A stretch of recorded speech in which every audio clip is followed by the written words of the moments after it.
It is time for another episode of Eric Lima Shenanigans of 1977. This is a double feature where two segments are combined into one episode.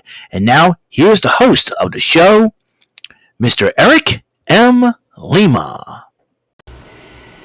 Thank you very much, Mr. Announcer, sir. Well, hello there, everyone, and welcome to yet another episode of Eric Lima Shenanigans of 1977, episode 1524 of the show. What's going on, everybody? Hope you guys are having a wonderful, blessed day. It is Saturday, July the 6th, 2024, 1:23 p.m. I think I forgot to mention one matchup that happened on NXT. I don't know. I just realized I didn't write it all down. Newcomer Carly Bright lost to Wendy Chu. Well, Wendy Chu beat her by submission with that sleeper hold. And I think I did say something. I did say something on that matter back in the final NXT before Heatwave, and I said that Wendy Chu must have been possessed by the Undertaker. But it seems like she found a new friend in Tatum Paxley. If those two join forces, watch out. That tag team could make Alba Fire and Isla Dawn a run for their money. That's for sure.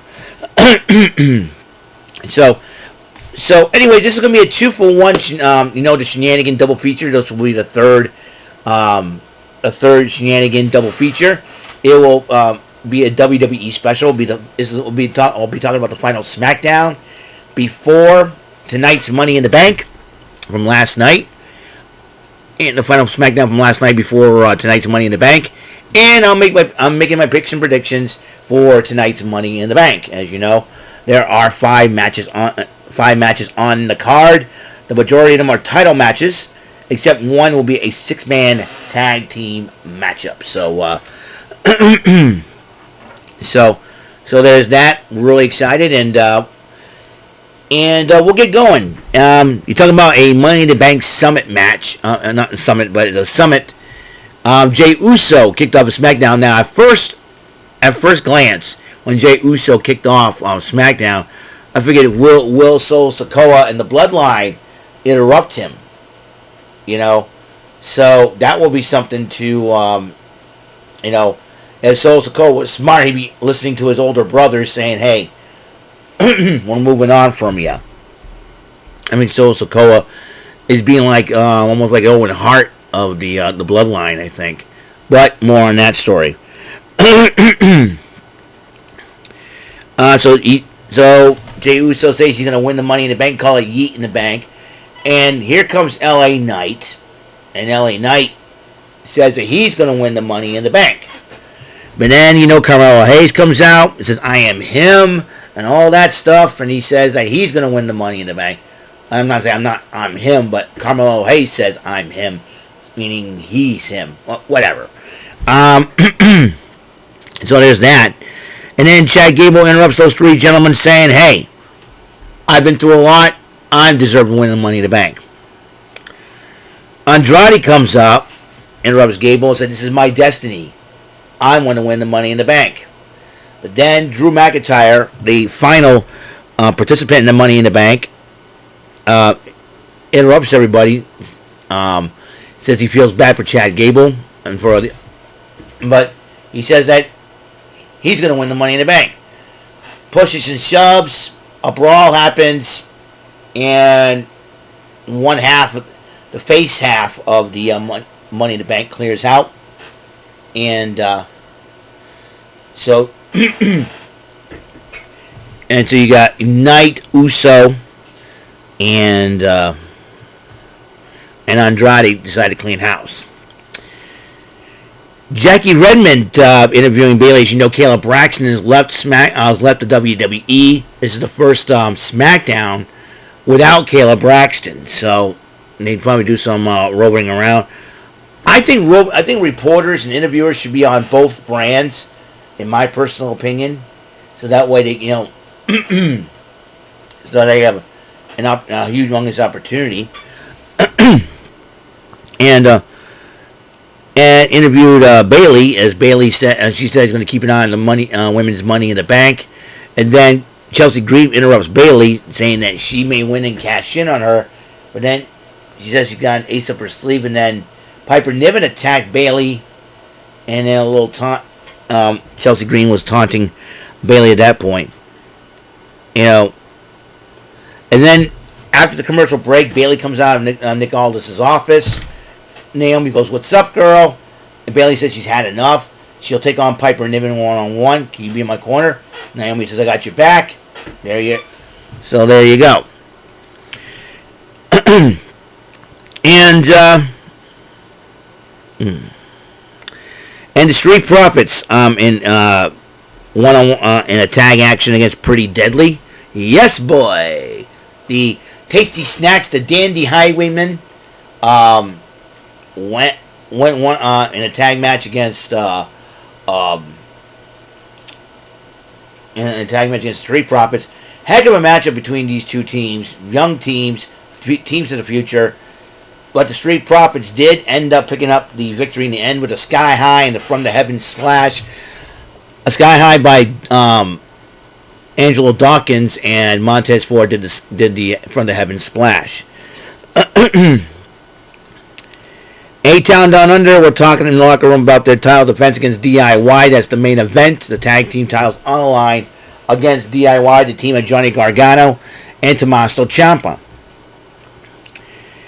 In more tag team matchup on the women's division, Bianca Belair and Jade Cargill took on Candice LeRae and Indy Hartwell, and Belair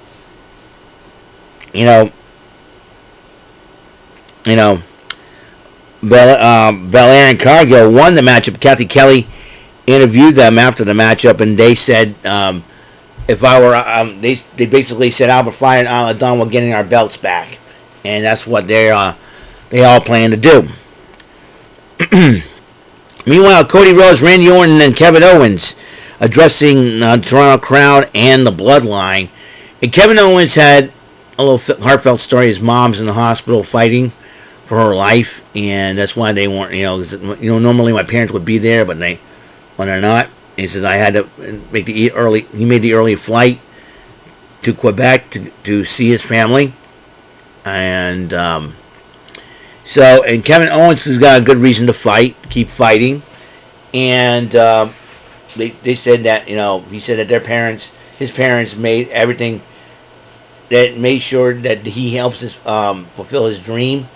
And if my mom finds out that, I skipped a show because of her, she'll be very angry with me. So Kevin Owens says he's going to do, he's going to do it, and he's going to do it for his mom, which is, I think Kevin Owens is a good, noble dude, Oh, boy. Sakari is going nuts. That's my sister's dog.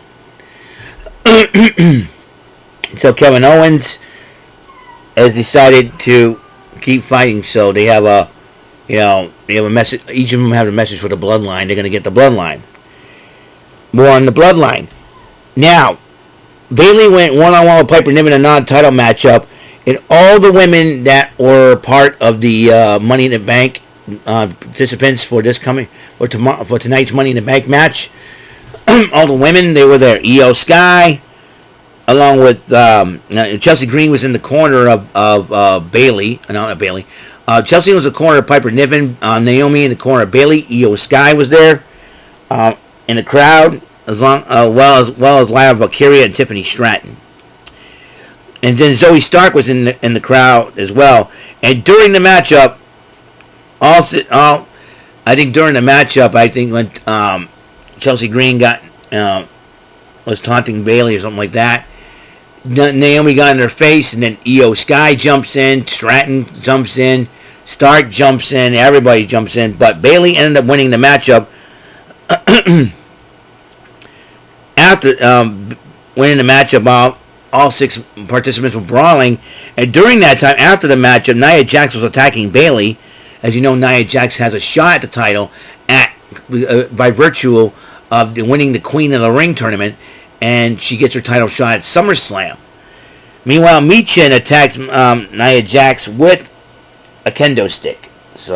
And Nia Jax, Bayley gives them the thumbs up. And I think Bayley will probably thank her by giving her a title shot, because she deserves one. Michin. The tag team titles were on the line. And the A-Town Down Under. That's a team of Austin Theory and Grayson Waller. Defending against DIY, the team of Tommaso Ciampa and Johnny Gargano.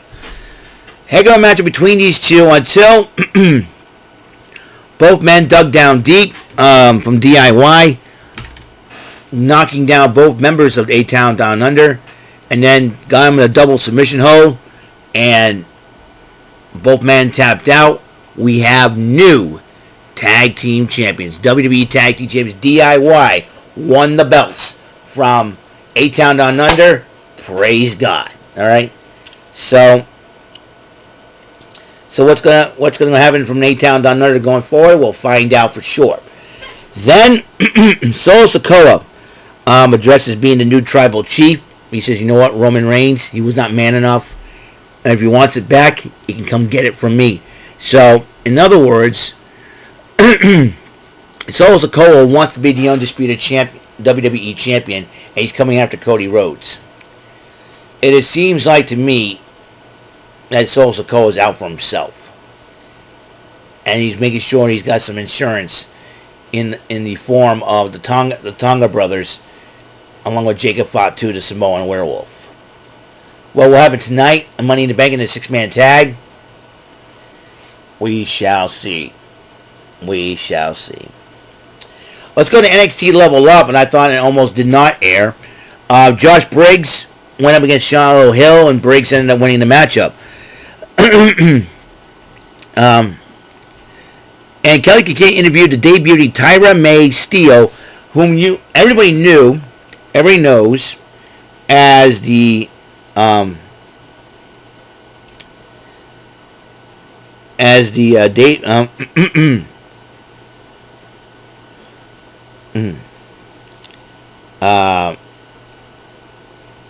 give me a second here, folks. Bear with me here. Bear with me. Dreamweaver. Excuse me just a second here.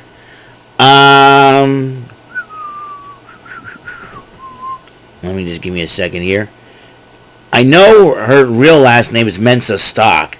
I just need to get the first name of the young lady that will make her debut.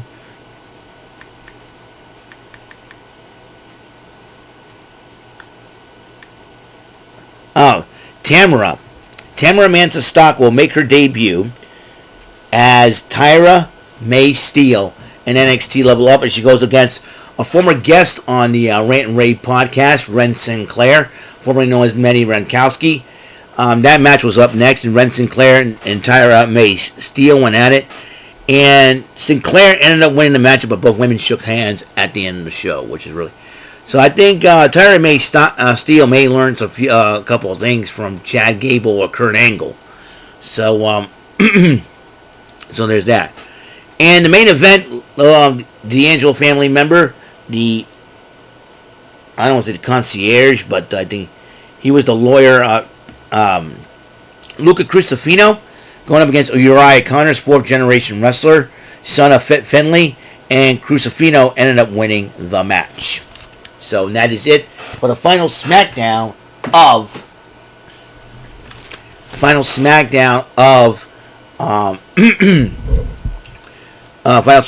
until Money in the Bank later tonight. Speaking of Money in the Bank, let's go to the matches, and I've written them down here on my little paper here, and I've decided not to go with the board because the video can be a little janky, just in case. World title on the line, Damian Priest against Seth Rollins. Now, both of them have a stipulation. If Seth Rollins loses the matchup, he will never be able to challenge for the world title as long as Damian Priest holds the title. However, if Damian Priest loses the matchup, he'll lose the title, and he'll leave Judgment Day. So there's that. And the men's Money in the Bank, like I said, on the SmackDown side, Uso. On the SmackDown side, you got Knight, Hayes, and Andrade. And the Raw side, Uso, McIntyre, and Gable. And then you got the women's Money in the Bank once again, Io Sky, Stark, Zoe Stark, and Lyra Valkyria. While Tiffany Stratton Green and Naomi represent SmackDown. The Intercontinental title will be on the line as Sami Zayn defends against a second-generation star in Braun Breaker. And the six-man tag, Cody Rhodes, the undisputed WWE Champion, Randy Orton, and Kevin Owens versus any three of the four members of the Bloodline. Who will Solo Sikoa throw at him? And that's the thing. So, let's start with the world title.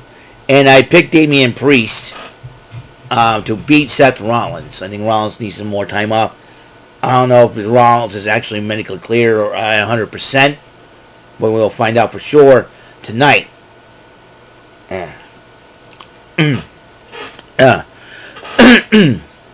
So we will find out for sure whether or not Seth Rollins is 100%, because he hasn't wrestled yet, I don't think, since his return. Correct me if I'm wrong. Anybody, comment via comments, please, on that, because my memory's been foggy. Men's Money in the Bank. Now, there's been so many different possibilities that could happen. If Chad Gable tries to go get the briefcase, the Wyatt Six could come out and distract him. If Drew McIntyre tries to get the briefcase, CM Punk's going to be lurking about somewhere in Toronto trying to screw McIntyre. LA Knight, Logan Paul will try and get involved. And Andrade and Hayes.